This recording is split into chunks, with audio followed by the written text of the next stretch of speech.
Okay, Assalamualaikum dan selamat sejahtera. Okay, hari ini cikgu akan mengajar pendidikan jasmani tingkatan 5, unit 2, permainan kategori serangan, permainan bola keranjang. Okay.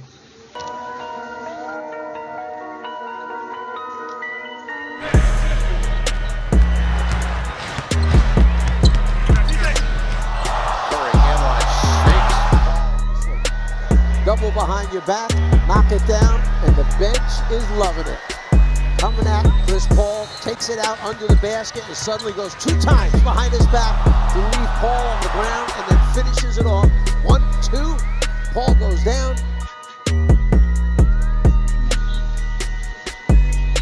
This is pretty good, approaching 5 to play here in the first. Cutting McGee, right into Green. McGee's got his own miss. Tried to spin, stripped to the ball by Curry. Pass to Durant, who tomahawks it home. Yeah, look at this pass right here by Steph. Beautiful, in traffic, not even really looking at KD, understanding he's ahead. Look, he throws it and then turns the other way.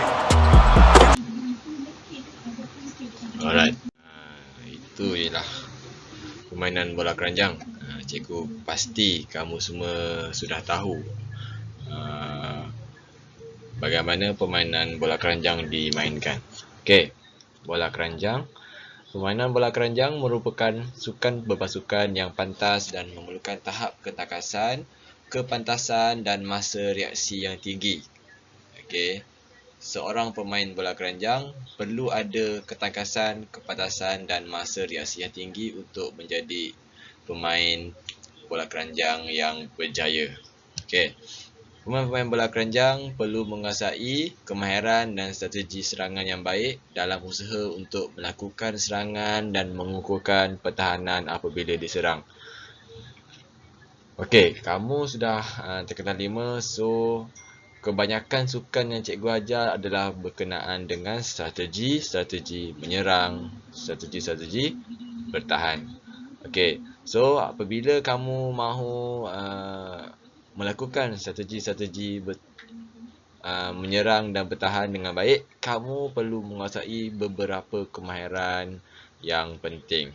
Okey, untuk bola keranjang, apa dia kemahiran-kemahiran yang penting? Okey, yang pertama ialah jab step. Okey, kemahiran jab step. Okey, kita lihat video macam mana itu kemahiran jab step. You to go this way.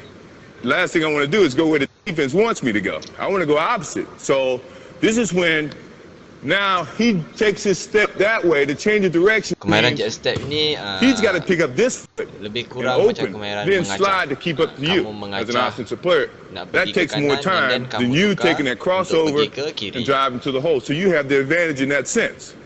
Now, if he has his other foot up, this is what I was telling you about being able to go both ways.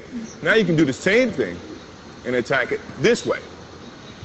You see what I mean? So now he can't limit your options. So you should look, before you take your stance, look how the defense is playing you, and then decide which is your pivot, your right foot or your left foot. And alright, okay. Yang kedua ialah kemahiran crossover. Okay, kita lihat macam mana. The demo.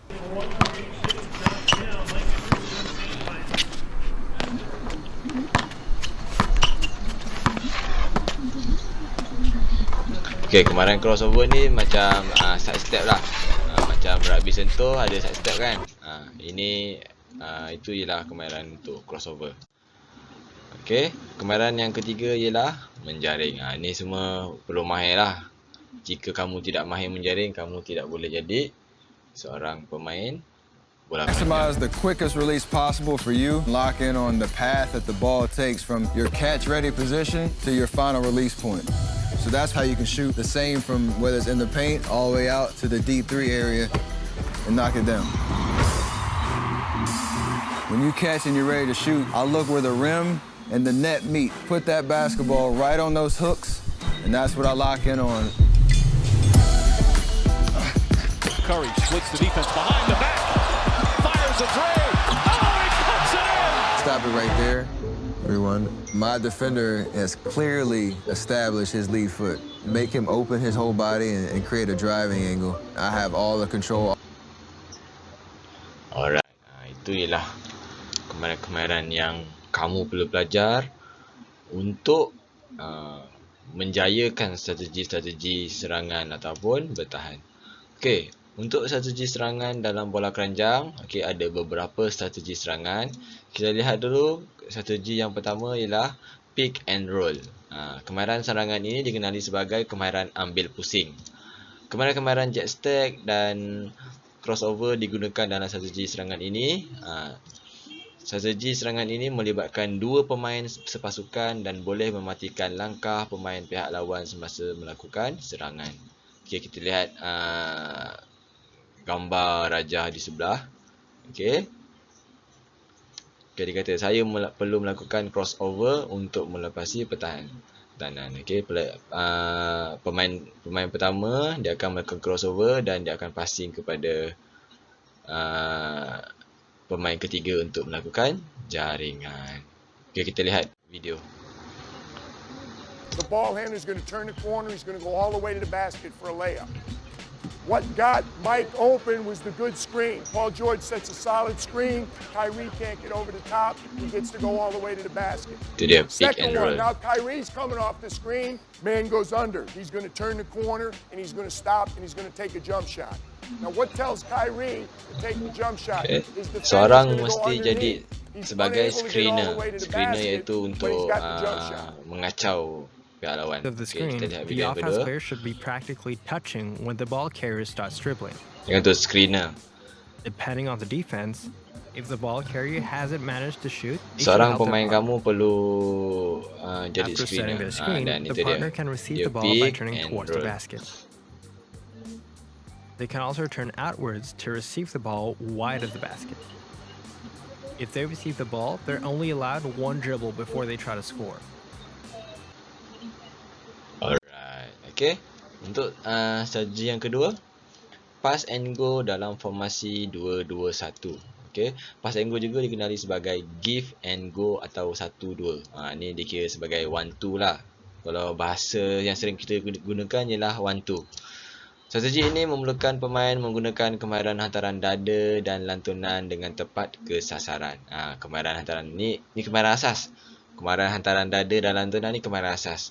Kalau kamu baru belajar nak bermain bola keranjang, jurulatih kamu akan mengajar kemahiran-kemahiran asas ni. Hantaran dada, hantaran lantunan, hantaran atas kepala. Okay. Formasi ini memerlukan pemain yang menerima bola untuk memotong masuk ke dalam kawasan low post dengan pantas. Okay. Ni 1-2 supaya kamu nak masuk ke dalam kawasan low post dengan laju, dengan pantas. Okay. Alright. Kita lihat video. Tengok. Tengok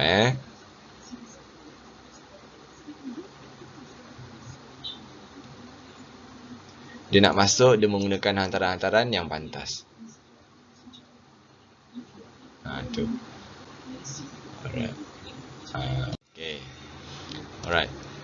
Okay, untuk pass and go, strategi yang ketiga ialah strategi pass and go dalam formasi 1-2-2-1.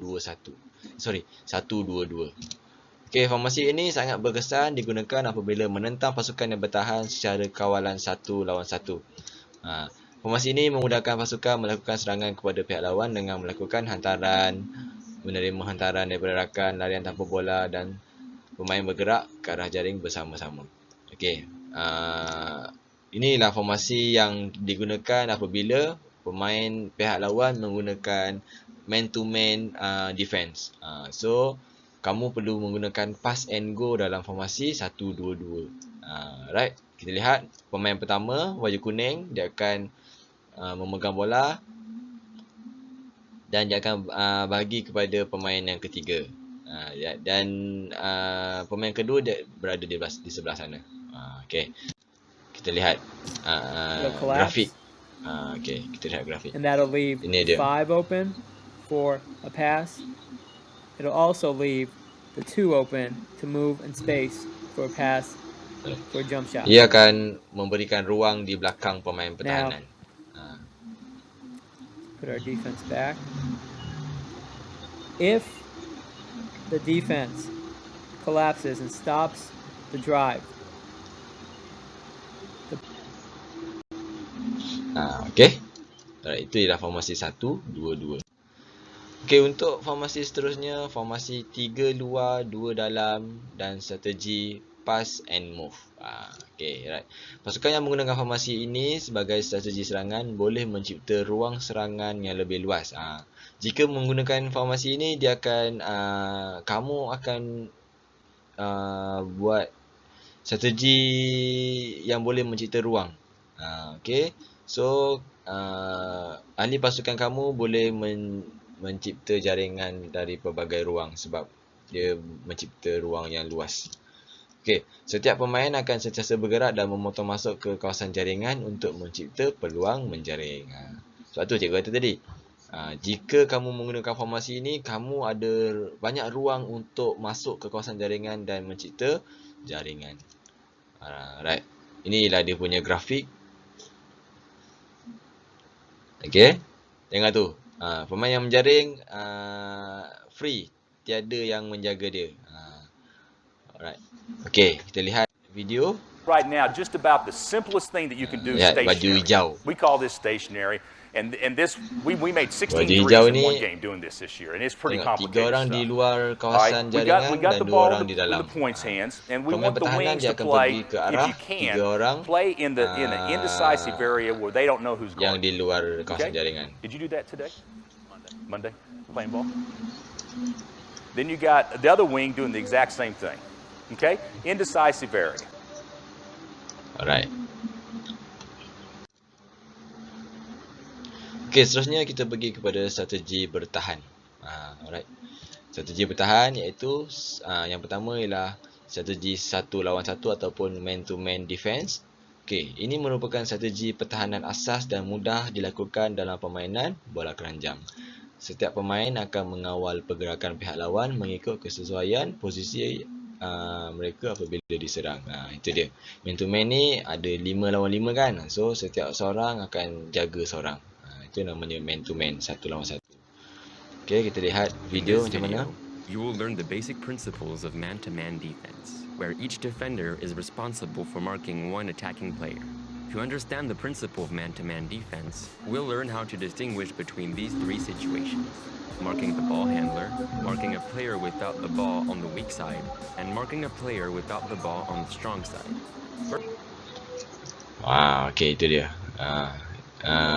Situasi 1 lawan 1. Okay, strategi yang kedua ialah strategi kawalan zon dan strategi permainan. Strategi ini merupakan strategi pertahanan yang lebih baik untuk menghalang pasukan lawan melakukan jaringan. Dalam strategi ini, pemain penyerang dan tengah akan mengawal zon 1, 2 dan 3, kawasan di luar garisan 3. Pemain pertahanan akan menjaga zon serangan yang lebih kritikal iaitu zon 4 dan 5. Maksudnya, untuk mengawal zon 1, 2 dan 3 di kawasan luar garisan 3, pemain penyerang dan tengah akan mengawal zon itu dan pemain pertahanan akan menjaga zon 4 dan 5. Alright, inilah gambaran dia. Zon 1, zon 2, zon 3 itu ialah di luar kawasan D, dan zon 4, zon 5 itu zon kritikal. Selalunya, bukan selalunya, pemain pertahanan akan menjaga zon itu. Right. In this video, you will learn about the zone defense. Which can be used as an alternative to man-to-man defense. To understand how to use zone defense, we'll look at these 3 points: the principle of zone defense, the advantages of zone defense, and its disadvantages. First, the principle of zone defense. In a zone defense, each player is responsible for defending a certain area of the court. The defenders move according to their position of the ball.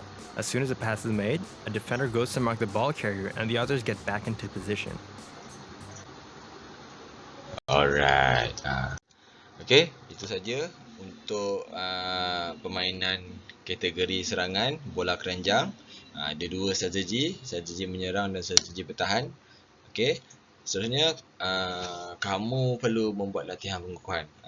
Latihan pengukuhan yang telah disediakan untuk menambahkan lagi ilmu pengetahuan kamu tentang pembelajaran hari ini. Okay, sekian, terima kasih.